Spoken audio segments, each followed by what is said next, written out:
ನಮಸ್ಕಾರ, ಶುಭೋದಯ, ಶುಭ ಮುಂಜಾನೆ ಪ್ರೀತಿಯ ವಿದ್ಯಾರ್ಥಿಗಳಿಗೆ, ಶಾಲಾ ಶಿಕ್ಷಕರಿಗೆ ಹಾಗೂ ಶಾಲಾ ಸಿಬ್ಬಂದಿ ವರ್ಗದವ್ರಿಗೆ.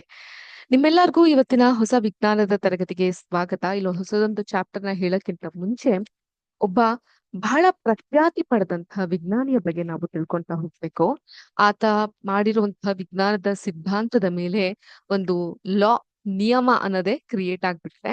ಸೊ ಅವ್ರು ಬೇರೆ ಯಾರು ಅಲ್ಲ, ಹ್ಯಾನ್ಸ್ ಕ್ರಿಸ್ಟಿಯನ್ ಆರ್ಸ್ಟೆಡ್ ಅನ್ನುವಂತಹ ವಿಜ್ಞಾನಿ.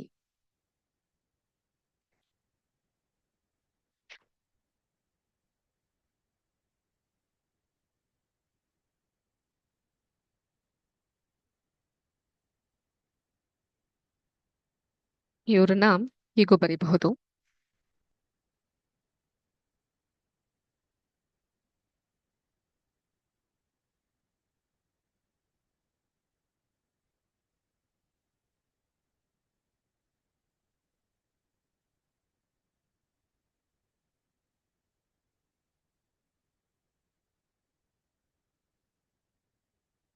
Horns Christian ಆರ್ಸ್ಟೆಡ್.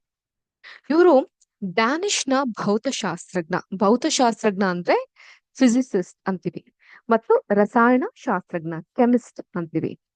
ಈ ಒಂದು ಯೂನಿವರ್ಸಿಟಿ ಆಫ್ ಕೋಪನ್ ಹೆಗನ್ ಇಂದ 1797ರಲ್ಲಿ ಫಾರ್ಮಸಿಯಲ್ಲಿ ಪದವಿನ ಪಡಿತಾರೆ.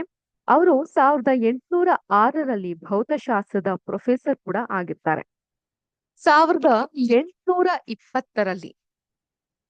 1820ರಲ್ಲಿ ಒಂದು ಪ್ರಮುಖವಾದಂತಹ ಆವಿಷ್ಕಾರವನ್ನ ಮಾಡ್ತಾರೆ. ಅದು ವಿದ್ಯುತ್ ಪ್ರವಾಹವು ಒಂದು ಕಾಂತೀಯ ಕ್ಷೇತ್ರ ಅಂತ ಹೇಳಿದ್ರೆ ಏನು? ಕಾಂತೀಯ ಕ್ಷೇತ್ರ ಅಂದ್ರೆ ಅದನ್ನ ನಾವು ಮ್ಯಾಗ್ನೆಟಿಕ್ ಫೀಲ್ಡ್ ಅಂತ ಕರಿತೀವಿ. ಏನಂತೀವಿ? ಮ್ಯಾಗ್ನೆಟಿಕ್ ಫೀಲ್ಡ್ ಅಂತ ಕರಿತೀವಿ. ವಿದ್ಯುತ್ ಪ್ರವಾಹವು ಒಂದು ಕಾಂತೀಯ ಕ್ಷೇತ್ರವನ್ನ ಸೃಷ್ಟಿಸುತ್ತೆ.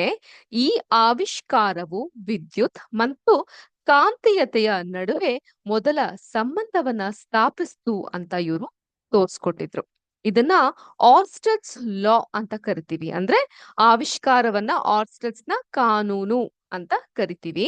ಇದು ವಿದ್ಯುತ್ ಪ್ರವಾಹವು ಒಂದು ತಂತಿಯ ಸುತ್ತಲೂ ಒಂದು ಕಾಂತೀಯ ಕ್ಷೇತ್ರವನ್ನ ಸೃಷ್ಟಿಸುತ್ತೆ ಅಂತ ಹೇಳುತ್ತೆ. ಸೊ ಒಂದು ತಂತಿಯ ಸುತ್ತಲೂ ಕೂಡ ಒಂದು ಅಟ್ರಾಕ್ಟ್ ಪವರ್, ಒಂದು ಮ್ಯಾಗ್ನೆಟಿಕ್ ಫೀಲ್ಡ್ ಅನ್ನ ಇದು ಸೃಷ್ಟಿಸುತ್ತೆ ಅಂತ ಹೇಳುತ್ತೆ. ಅದ್ರ ಜೊತೆಗೆ ಅವರು ಅಲ್ಯೂಮಿನಿಯಂ ಅನ್ನು ಪ್ರತ್ಯೇಕಿಸಲು ಮೊಟ್ಟ ಮೊದಲ ವ್ಯಕ್ತಿಯಾಗಿರ್ತಾರೆ ಮತ್ತು ಸಸ್ಯದಿಂದ ಪೈಪ್ರೈನ್ ಎಂಬ ರಾಸಾಯನಿಕ ಸಂಯುಕ್ತವನ್ನ ಸಹ ಕಂಡುಹಿಡಿತಾರೆ. ಸೊ ಇದು ಒಂದು ಎಕ್ಸ್ಟ್ರಾ ನೋಟ್ ನಾನು ನಿಮ್ಗೆ ಹೇಳಿರೋದು. ಇಂತಹ ವಿಜ್ಞಾನಿಗಳ ಬಗ್ಗೆ ನಾವು ಕೂಡ ತಿಳ್ಕೊಬೇಕು ಅಂತ. ಸೊ ಅವ್ರು ಇಷ್ಟೆಲ್ಲ ಸಾಧನೆ ಮಾಡಿದಂತಹ ವಿಜ್ಞಾನಿ ಈ ರೀತಿ ಇದ್ರು. ಸೊ ಇವ್ರು ಮಾಡಿರುವಂತಹ ಈ ಒಂದು ಸಾಧನೆಯನ್ನ ನಾವು ಕಲಿತಾ ಹೋಗ್ತೀವಿ ಮುಂದಿನ ಕ್ಲಾಸ್ಗಳಲ್ಲಿ. ಅದನ್ನ ಆರ್ಸ್ಟೆಡ್ಸ್ ಲಾ ಅಂತ ಸಹ ಹೇಳ್ತೀವಿ. ಹಾನ್ಸ್ ಕ್ರಿಸ್ಟಿಯನ್ ಆರ್ಸ್ಟೆಡ್ಸ್ ಇವರೊಬ್ಬ ಡ್ಯಾನಿಶ್ ವಿಜ್ಞಾನಿ. ಅವರು ಈ ರೀತಿಯಾಗಿ ಇರ್ತಾರೆ. ಓಕೆ.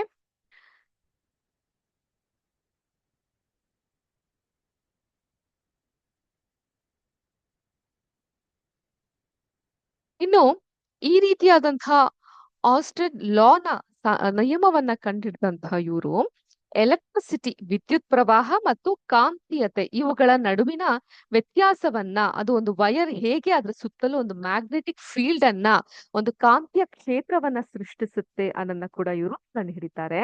ಸೊ ಈ ಒಂದು ಎಕ್ಸ್ಪೆರಿಮೆಂಟ್ ಅನ್ನ ನಾವು ಕೂಡ ಕ್ಲಾಸ್ ನಲ್ಲಿ ಮಾಡ್ತಾ ಹೋಗಬಹುದು. ಹೇಗೆ ಒಂದು ವೈರ್ ನ ಒಂದು ಬ್ಯಾಟ್ರಿಗೆ ಕನೆಕ್ಟ್ ಮಾಡಿ ಒಂದು ಸ್ವಿಚ್ ಅನ್ನ ಹಾಕಿದಾಗ, ಸೊ ಅಲ್ಲಿ ಒಂದು ನೀಡಲ್ ಅಥವಾ ಕಂಪೋಸ್ ಅಂತ ಏನಾದ್ರು ಇಟ್ರೆ, ಅದು ಅಲ್ಲಿ ನಿಮ್ಗೆ ಇವಾಗ ನೋಡಿ ಮನೇಲಿ ಕರೆಂಟ್ ಹೋದಂತಹ ಸಂದರ್ಭದಲ್ಲಿ ಫ್ಯೂಸ್ ಅನ್ನ ಚೆಕ್ ಮಾಡಕ್ಕೆ ಟೆಸ್ಟರ್ ಅಂತ ಬಳಸ್ತೀವಿ ನಾವು. ಸೊ ಇದ್ರ ಬಗ್ಗೆ ಎಲ್ಲ ಇನ್ನು ಸಂಕ್ಷಿಪ್ತವಾಗಿ ಸಿಮ್ಯುಲೇಷನ್ ಗಳ ಸಹಾಯದಿಂದ ಮುಂದಿನ ಕ್ಲಾಸ್ ನಲ್ಲಿ ತಿಳ್ಕೊಂತ ಹೋಗೋಣ ಅಂತ ಹೇಳ್ತಾ ಇಲ್ಲಿಗೆ ಚುಟುಕಾದ ವಿಜ್ಞಾನದ ತರಗತಿಯನ್ನು ಮುಗಿಸ್ತಾ ಇದೀನಿ. ಎಲ್ಲರಿಗೂ ಶುಭ ದಿನ. ನಮಸ್ಕಾರ.